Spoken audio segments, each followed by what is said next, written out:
Factfulness by Hans Rosling, Ola Rosling, Anna Rosling Ronlund. Summary from 4-Minute Books, written by Nicholas Goka. One-sentence summary. Factfulness explains how our worldview has been distorted with the rise of new media, which 10 human instincts cause erroneous thinking, and how we can learn to separate fact from fiction when forming our opinions. Favorite quote from the author. There's no room for facts when our minds are occupied by fear. Hans Rosling. When I first got into reading blogs, learning about self-improvement, and exploring the startup scene, I was a delusional optimist. I read and read, thinking I would somehow make it as an entrepreneur. But that was just blind faith. I never actually did anything. Over the years, I've learned to become more of a realist optimist. I still focus on the positive, but I try not to sugarcoat things. As it turns out, with fake news and advertising-driven media becoming more and more extreme, this was a good move.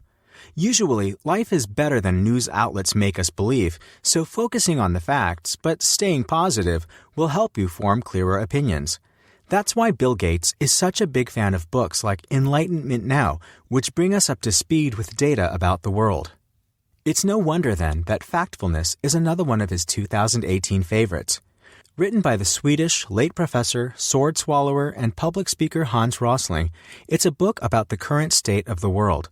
But beyond giving us the facts, it helps us see them for ourselves by diving into 10 mental biases that obstruct our thinking.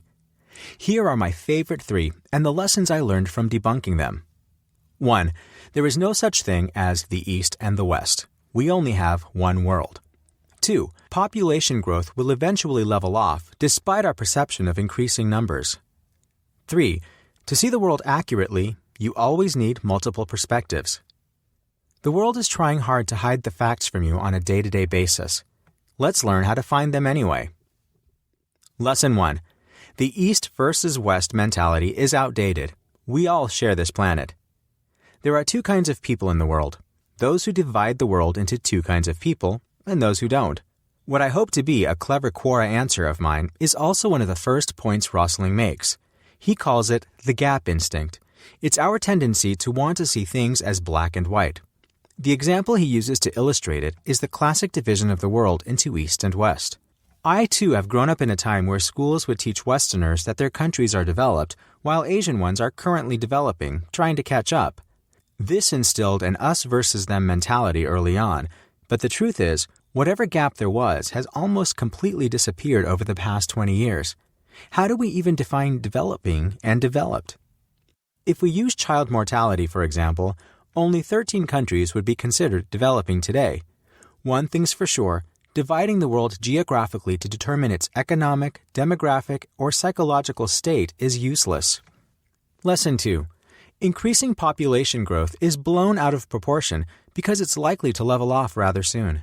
A second mega misconception, as Rosling calls these ideas that are rooted deeply but incredibly wrong, is that of our impending doom due to exponential population growth.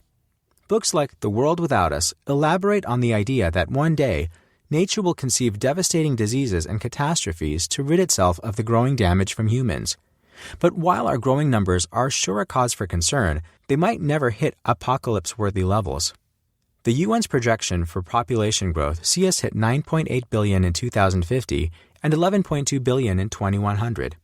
That'd be a double up from 6.1 billion in 2000. But in 1900, there were only 1.6 billion humans, which means that in the last century, we grew 4-fold, showing the growth rate is already declining. That's because as countries get out of poverty, people tend to have fewer children.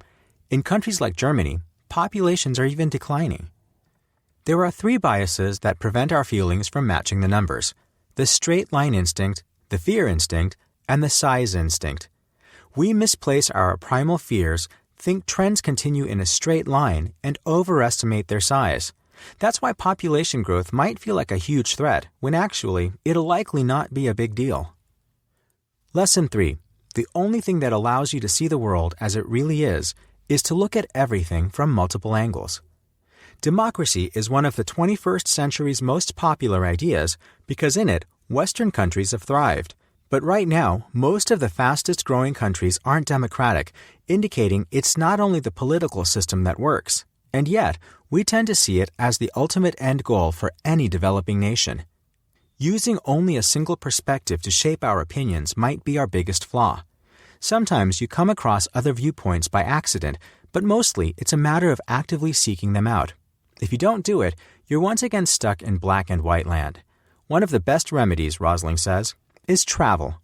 By exposing yourself to other countries, you'll naturally get access to many different points of view.